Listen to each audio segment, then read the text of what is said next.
கோலி talk Kollywood news. ரஜினியை தொடர்ந்து விஜய்க்கும் ஜப்பான்ல ரசிகர்கள். தமிழ் நடிகர்கள்ல ரஜினிக்கு தான் ஜப்பான்ல ஏராளமான ரசிகர்கள் இருக்காங்க. அவர் நடிச்ச முத்து படம் ஜப்பான்ல வெளியானப்போ அங்குள்ள ரசிகர்கள் விரும்பி பார்த்தாங்களாம். அதுல இருந்து அங்க ரஜினிக்குன்னு ஒரு ரசிகர் கூட்டம் உருவாச்சு. அதனால அதை அடுத்து தான் நடிச்ச ஒவ்வொரு படங்களையும் ஜப்பான்ல முக்கிய திரையரங்குகள்ல திரையிடுறதுல தனி ஆர்வம் காட்டிட்டு இருக்காரு ரஜினி. அவரை தொடர்ந்து இப்போ விஜய்க்கும் ஜப்பான்ல ரசிகர்கள் உருவாகி இருக்காங்க.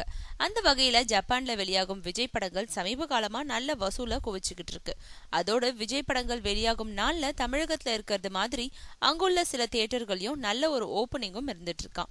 இந்த நிலையில இப்போ தமிழ்நாட்டுல விஜயோட பிறந்த நாளை அவரோட ரசிகர்கள் கொண்டாடினது மாதிரி நேத்து 40வது பிறந்த நாளை ஜப்பான்ல உள்ள அவரோட ரசிகர்களும் உற்சாகமா கொண்டாடி மகிழ்ந்திருக்காங்க.